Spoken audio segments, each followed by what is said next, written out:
Hello, welcome to Critical Free. I'm Josh. I'm Tyler. Welcome. Well, VT. Uh,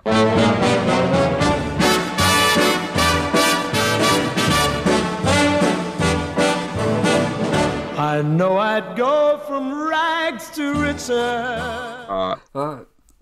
So, hello. Hello. How are we? I'm good. I'm very You good. can reply because it's a video and all that, but Yeah. cool. Yeah, we're here back, and as you could probably tell by the thumbnail and title, we're doing The Irishman, which we went to see the other day. Yep. Netflix original and all that. Yeah, it was the closing night of the London Film Festival, the gala, which was a very, very interesting, very entertaining. Yeah. Interviews and that, didn't they, actually? Just a side note, before the film started, because it was the film festival, they had interviews with the cast, didn't they? We'll get into that a little bit later on. Yes. But basically, we're just going to run down our general views of the film. Not too much. We're not going to spoil it because we understand that the film is not out, as say, First of November? No, 27th. 1st of November, it's in cinemas. Is it? Bloody hell. And then the 27th of November, it's on Netflix. Right, okay. I was way off then. There we go. But no, you were right, because it's on the poster the 1st of November and the 27th. But it's because the 1st of November, it's in cinemas again. Yeah. And then the 7th of November, it's on Netflix. So check it out, because it's worth a watch. But that's, skipping ahead, I guess. But yeah, cool. So, what did we think? Yeah, well, like I said, it was for the London Film Festival. Obviously, just mentioned earlier, they had their interviews, red carpet before the actual film started. It was really good. Like I said, they didn't mention really anything into the film.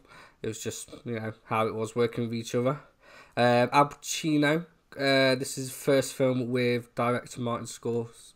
I know I'm going to mess up his last name. Why? Martin Scorsese. Martin Scorsese, yeah. Mate. Scott.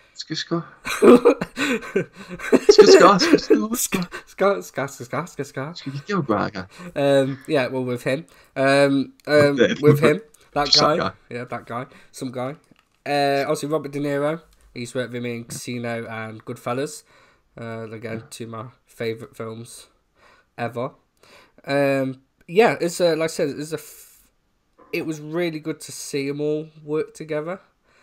That was I think that's the big draw of this film.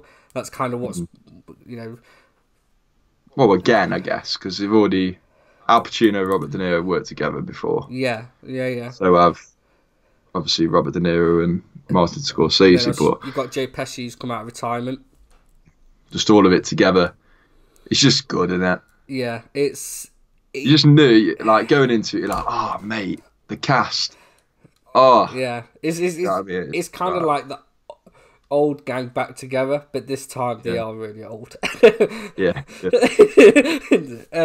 Taking it literally. Yeah, literally. So the film follows the story of David Hoffa. Sure his name's, is it David? Frank. No, it's not Frank. What's his blue? Yeah, it is Frankie. He follows Robert De Niro's character, who's Frankie. Yeah. Hoffa is Al Pacino. Yeah, but what I'm saying, like, it kind of follows his era, Hoffa's era, in a sense, doesn't it? Okay. But yeah, the main character is Robert De Niro, which is Frank. So it's his story based off the book. Is it I Hear You? Is it I Hear You Paint? Oh God, I wish I'd done bloody research something. It's even mentioned in the line, and it's actually one of the first things that come up in the film. Oh, right, okay. I didn't know that. Yeah, I knew it was based off a book because Robert De Niro talked about the interview. That's what I really read into that. I'm sure it's something like I Hear You Paint Walls or something like that. But yeah, so it's based Oh, off... yeah, you're right. Yeah, yes. yeah. I've totally messed up the title of that book, but it's something like that. Yeah. So yeah, it follows that. It follows Frank's kind of Paint story houses. on it. That's it. I Hear You Paint Houses. Yeah, I think that's it. Yeah, well done. I Hear You Paint Walls. That could be the sequel. Just one down. Yeah, he painted old houses. Now he just paints walls. Or maybe he just try to strip it back. Maybe a prequel. He started off with walls. He got that good. He moved on to houses. To be fair, mate, you don't need a prequel for this film. It's covered. 3.5 hours is enough.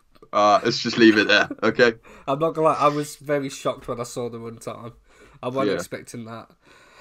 See, I kind of knew that before we went to the cinema, but I knew it was a long film. But then we sat there and I went, let me just Google what the running time is, just to see, what time we're finishing, what time to get bus home, all that. And then I went, Jesus Christ, showed you, and you were like, And I was like, mate, I'll go for a pee before this starts.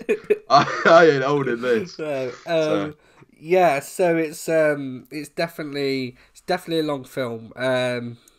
First thoughts, like I said, not giving it away now, so it don't come out till nearly end of November, so we won't say too much.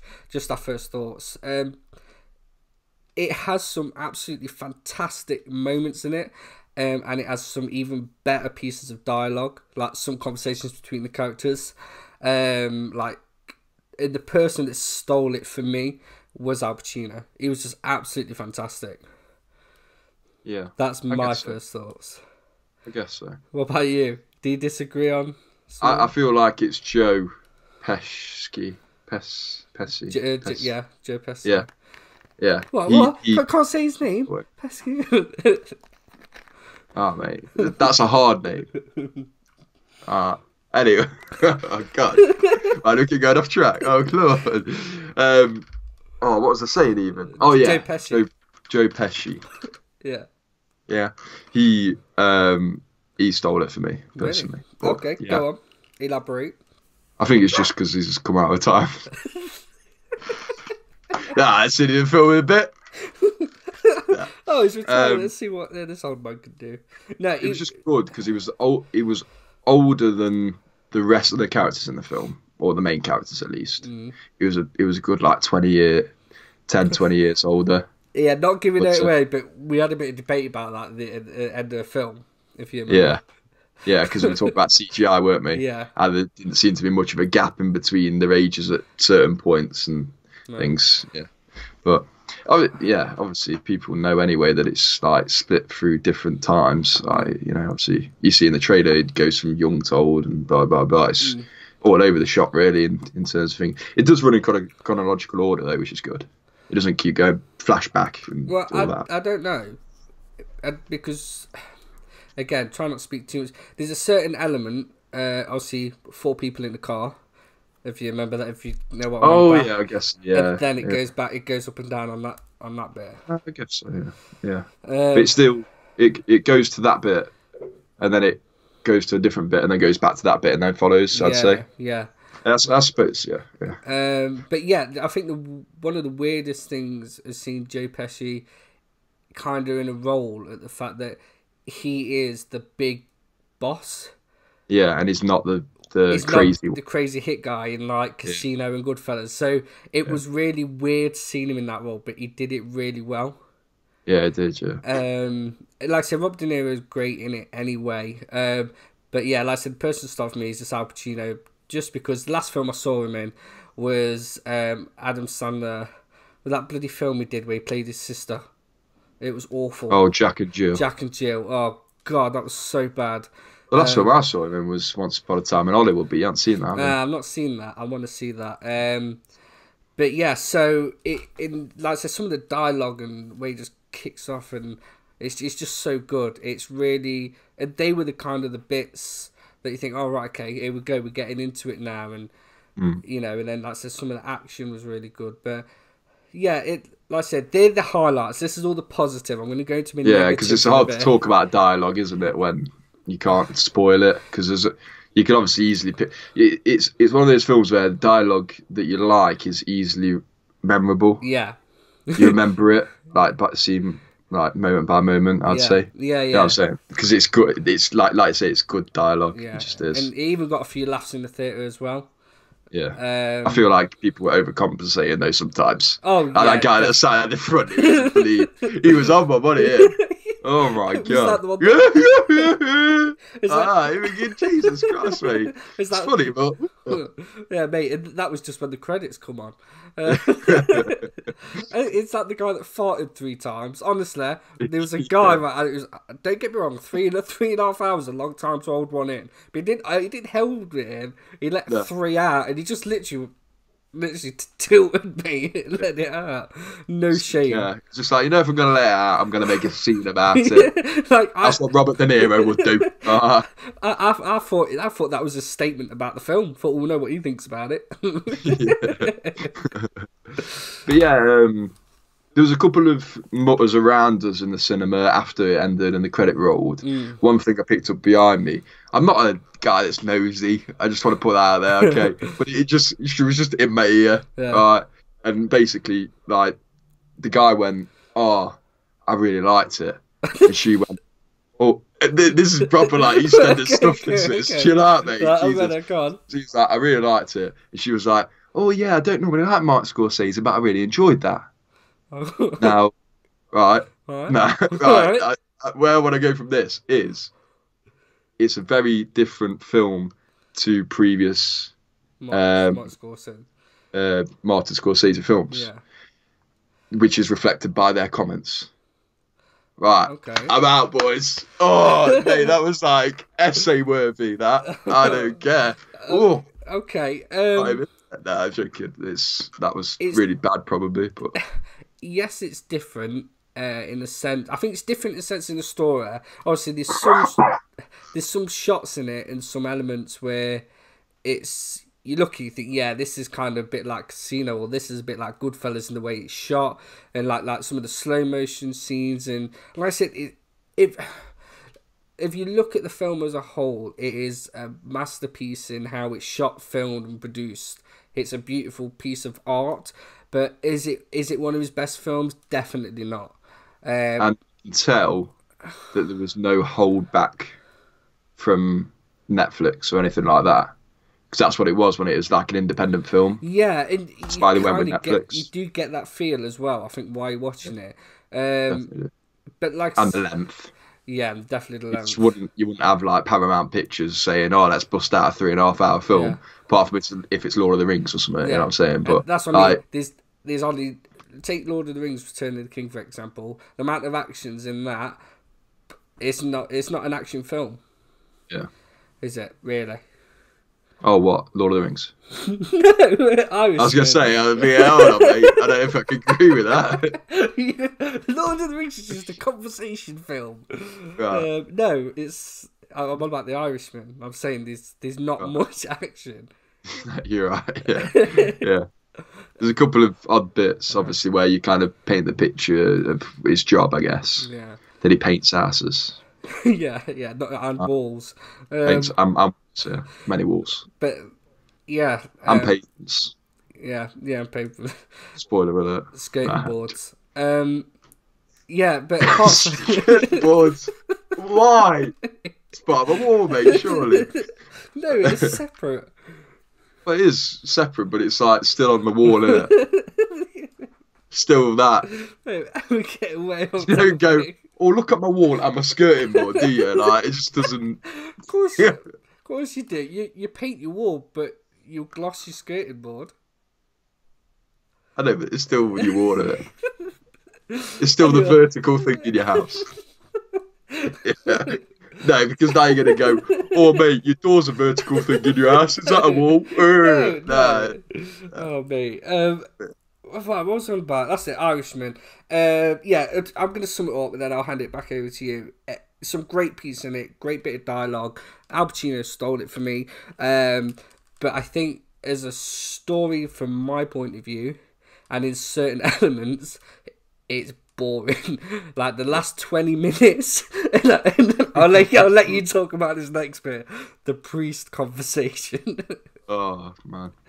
But yeah, the last 20 minutes was not needed, and there's some parts. Like I said, there's bits where you watch it, you think, "Here we go, we're kicking off," and then the next 20 minutes, like, can we skip to the next bit? It's boring, and then it'll pick up again. So it really is like a roller coaster. Yeah, I don't feel like even it does kick off. I feel like you're waiting, you're doing a build, and then you're going, "Oh, mate, this next scene should be sick," and then doesn't. And then it goes. It's still good, build. but you could personally think of something that would top that. Yeah. Which is something normally you can't do with a Martin Scorsese film again. So I don't know. But what did you want me to talk about the pre-scene? How slow it is. Mate, now just hand it over to, like, your initial thoughts. I've kind of done all mine. Oh, I don't know. I handed it over to me, mate. Yeah, I got a clue. Nah, I'm joking. Yeah, it's alright. That's me. Right, cool. It's alright. Right, I do it every time. Thanks, guys. Thanks for watching.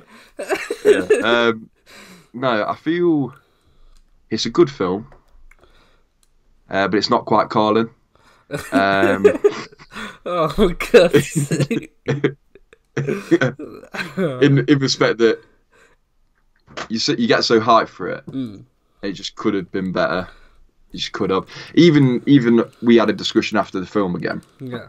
And we were talking about some of the subplots in the film that probably, if they were the main plot of the film, would have made the film more interesting. A hell of a lot more interesting. Yeah. And again, I'm not going to say we'll wait till it actually that's comes why out.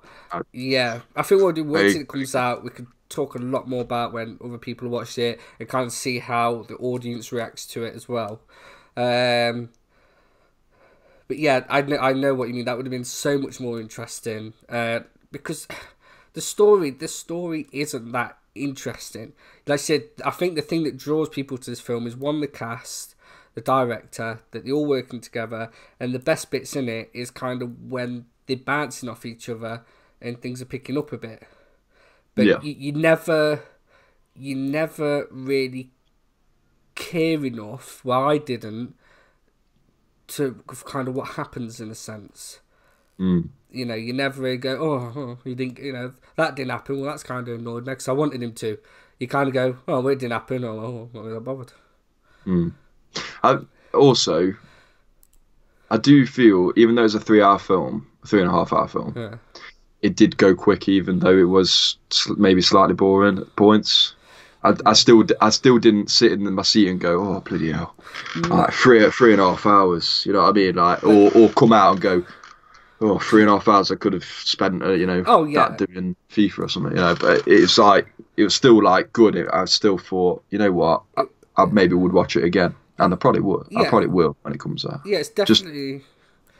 It's definitely a good cinema film to go and watch. But from what I remember what you said when we come out. Because of how long, would you watch it in 2 sittings, or would you watch it as a whole again when it comes out on Netflix? I think if I watched it on Netflix, I'd watch it in 2 sittings. 2 sittings. Maybe 3. It's like a series.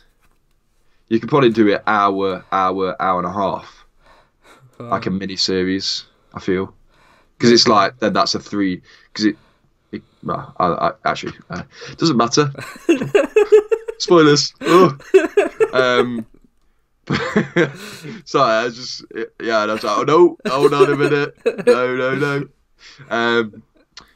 Whoa, oh yeah, but yeah, I'll let you say something, mate, because I thought of something and then I forgot it. You lost your train of thought. Yes. No.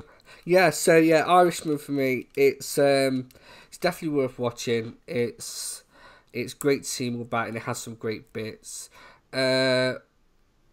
Who was it? I think it was my dad asked me, he said, would you buy it on Blu-ray? I said I would have to because I've got all of his other ones anyway. And you got it to the collection. If it was an independent film, would you? Yeah, I still think so. I definitely need to watch it again. I think I will watch it again. And I think I'll enjoy it more the second time. I think, put it this way, if I watch it when it comes out and I don't enjoy it more, then I probably may give it a miss again then. I think I'll let's see what that happens, but I'm very much interested to see what the audience reaction is. Yeah. One thing I want to say before you go and see it, right, is there's a few little Easter eggs in there in the film. Yes. Yeah. So keep an eye out. Are we going to mention these Easter eggs? Huh? Are we going to mention them, these Easter eggs? I don't know whether we should or mate, go for it, because again, we've posted this before it comes out. Let's see if they can find it. I know, but it's a spoiler, isn't it? Is it? Well, no, not. It's an Easter egg. It don't tell you. It don't give anything away of the story or the film. I don't know, but it's cool to see it and go, oh yeah, okay, I guess so. You know what I mean? Yeah. Okay. If you know. If you know, you but know. I didn't. Yeah, if you know, you know. I didn't notice it actually in the cinema, but then the next day I came back and watched. I'll say the film Goodfellas, Yep. and I noticed something. I might be wrong, and I might have just dreamt it, right? But I definitely saw. I'm about 80% certain, 85% certain, right, that this was in Irishman and in Goodfellas. You may be able to pick up from that as to what I'm referring to if you're clever. Oh, bit insulted. No, what? Whoa. Why is that insulting? if you're clever, if you're as clever as me. Okay, I didn't mean it like that. If you know a lot about Martin Scorsese films, Scorsese films. I was having to call his name out. Oh, no. Nah, my mouth just stopped working for a bit. My tongue just gave up. It just did. But yeah, so that's another. Yeah. Also, do you remember the other one, the one I spotted? Yeah, and you like losing your rag. Why? No, not because I can't swear. Oh. Like excited. Yeah. Like, and then I was just like, it was so good. When I saw it, I was like, yes, I don't nice. know. I didn't pick up on that. It was dialogue, was it not? No, was it dialogue? No, it's again not saying what it is, but well, you can say it's a model. Basically, there's a model, like a certain building, and it's referencing something in basically is other Martin Scorsese's film Casino, and again, if you watch that film, again, it's all based on that, and there's actual real footage of that particular model being destroyed at the end of Casino, and it's that. Well, I've only just got that then. Yeah. Oh my god! Yeah. Why didn't you tell me this before? That's why I was so excited. So there's like two things. Yeah. And they're basically the same thing. Yeah. Yeah, that's what I meant. That's why I was so excited. That's why I was like, what's that? When I leant over, I was like, no, that's what it is. Ah. That's amazing. Yeah. I don't know why I'm so happy about it. I just am. Yeah. Oh, that's it. Okay. It blew your mind. And to think, like, imagine, right, obviously, because it's based, if they was actually involved in it, you now know kind of who the mafia was who was running everything in Casino. It's Joe Pesci's character. Oh, that's a bit spoiler, that, mate. Jesus Christ. But yeah, okay. I get you. Yeah. So Joe Pesci is actually in the film twice, technically. Well, he's in the universe. He's in that universe. Whoa. Martin Scorsese's cinematic universe. He has two people. Whoa. Yeah. But yeah, overall thoughts, watch it, but watch it in two parts. Don't strain yourself to watch it all, because I feel like you won't then take in maybe some of the important information, because I know I didn't, which is why I want to watch it again, because I feel like I maybe did slightly drift off at points, just in my own mind, as you do in a darkened room. Yeah. That sounded really pervy. I'm sorry, no, I don't really like that. But anyway, oh no, oh god, cut that out. Please stayed in. But yeah, watch in two parts, because you just benefit from it, I think, personally. Do you agree? I think so. It's all down to how I watch it. If you can watch it as a whole and into it, then great, stick through it. If not, then watching two parts, but I wouldn't leave a big enough gap between it, because otherwise you'll just lose interest straight away, just because of how the story is. Yeah, like, watch it one part in the morning and one part in the evening, or day by next day. Yeah. Smart. After work. Yeah. Definitely. Yeah. Having your tea. Yeah, while having your tea. Yeah, after my breakfast, and what's second bit when having tea. There you go. No, yeah. Sorted you. There you go. Clear your rotor. That's it. Yeah, it was good. I'm glad I went to the London Film Festival. That is an experience. Obviously, we were lucky we got to see it. Liam was supposed to have come. He couldn't make it. The almighty Liam. Yeah. Again, he was supposed to be the number 3 on this one. I'm telling you, right? You know that Endgame podcast we did? Yeah. That's a rare sighting of the Liam. That is. Yeah. If You're we're lucky. lucky, Nice. if we're lucky, we might get him on a video again. Yeah. Oh, I think we will. Yeah. We can coax him onto something. Yeah, We'll see. definitely. Star Wars. Yeah, his favourite. Yeah. But what then? Would you say? Actually, no. I'm not even gonna ask that because then, yeah, I think he did. I was gonna say, would say Liam missed that, but I think it's an experience as a whole. Then, yeah, it's an easy question. It'd be nice to do film festival stuff again as well. Yeah, well, yeah, definitely. Why don't do more of that and mainstream cinemas Yeah, as well. yeah. Like, it'd just be good to, experience a film festival at your local cinema almost. Yeah. Why don't they make a thing of it? Same with the Oscars. Why don't they make a thing of it? Like a big thing. Yeah. Go like cinema and watch it day by day and watch a film each day and get a season pass for that. You know what I mean? Come on, cinemas, man. What are you playing at? I've just given you a sick idea. Get on it. Patent to me. I'm copyrighting that. But yeah, no, I think that should just be done because it was just, like you say, it was a good experience. And that's a good segue onto the start and the interviews.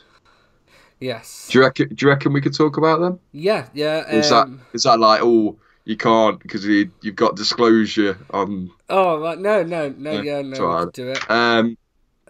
So obviously they had an interview with pretty much all the main cast and Martin Scorsese as well. Yeah. Just on the red carpet. Yes. And Al Pacino was just not having it. You know what I mean? Just like, hello, love, you alright? Hey, I'm in London. Yeah. He looked like a dog. He looked like he was just happy to be out. You know what I mean? Bless him. Yeah, do you know what? That was the only... It was really nice seeing him. It was good hearing what they had to say. But I was watching them. I was just like, bless them, they're all really old. And then there's that one actor, as he does is it the Red Phone insurance commercial? What's that Red Phone called? He couldn't hear the interviewee. And I was looking at him thinking, this guy's deaf. Like, I felt so sorry. I was like, is this what the film's gonna be? Yeah. Just a bunch of OAPs. You what, Frank? Yeah. Speak up, lad. Yeah. I suppose the end was. You want me to shoot who? But yeah, that was awkward. That was. Yeah. You just like, oh, lad. Feel sorry for you. But again, going back onto Al Pacino, going from the interview to how he is in the film, I think that just shows and escalates how bloody good of an actor he is. And like I said, it's only this past couple of months that I've really took a big interest in Al Pacino. I watched Scarface at the cinema. I went and then watched Godfather, which again, first time I've ever watched it. I've got it on Blu-ray. I've had it for 3 years. I've never watched it, and the first time I see it is at the cinema. And then, literally, then I've gone and watched him in this, and how he is, for some reason in real life, he's crazy to how he's on screen. It's just a massive difference, and I just think he's just so good. He's really good in it. Yeah, I agree. But yeah, so they kept talking about a film just on Martin Scorsese, a film that they wanted to do with him and Al Pacino. But it never came to foot. I can't quite remember what that was about. It's about a painter because it just kept going. It was about a painter. Honestly, it's his rival painter. He paints outside houses. No, honestly, it was because Al Pacino says it first, and then Martin Scorsese comes on and then says exactly the same thing as Al Pacino, and it's like they've rehearsed it. And I was just thinking, hey, are they twins or something? But yeah, that was just a little thing I had going on my head. So yeah, I mean, it dark moves, my head goes all over the place. I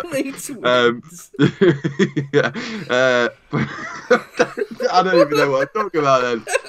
Just went off on one. Hold on, they looking like it. What's going on? Well, no, you can be twins and not look alike, mate. You can just have the connection, you know. But yeah, it was something about a painter, a famous painter. I thought it was about a swimmer.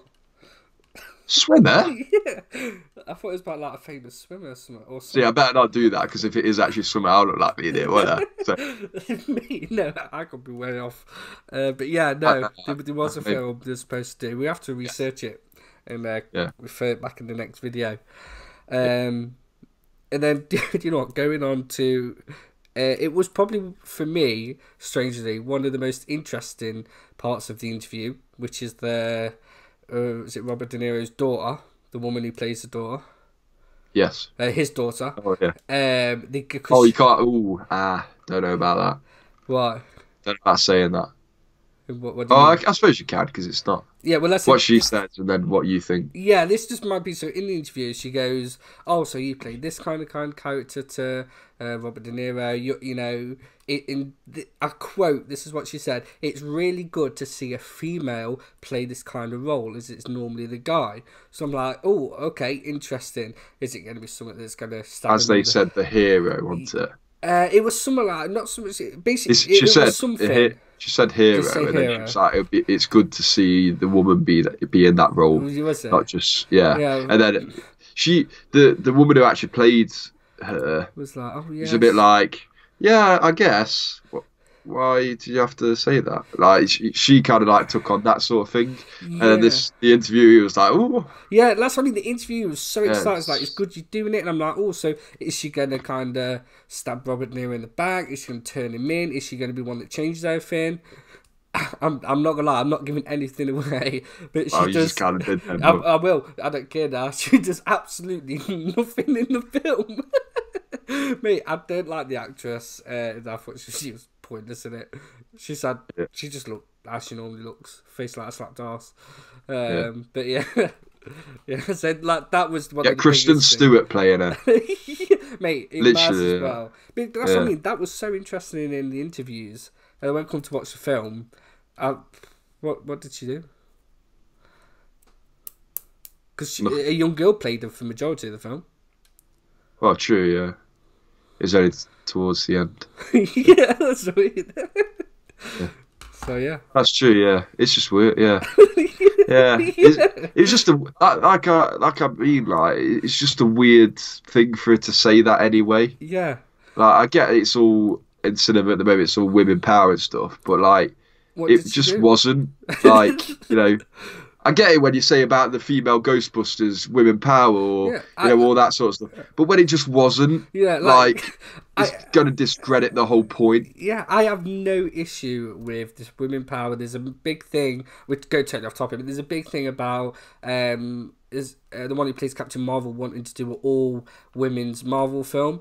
That's fine. Even if you did a women's Avengers, that's fine. There's going to be an audience for it. You know, it's nothing wrong with seeing that. But if you're going to shout about something like that, and then, like I said, she does nothing. I think she says 2 lines to Robert De Niro in the whole film. And then even Robert De Niro's character goes, "She didn't speak to me for the rest of my life." So it was like, what? Oh, that's spoiled, mate, but well done.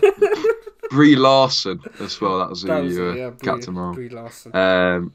Yeah, if you watch that back now, guys, you'll see the moment as to when I got her name. Because I was there like, who's he? Captain Marvel, who is that? And then I just like pick up and go, remember it now.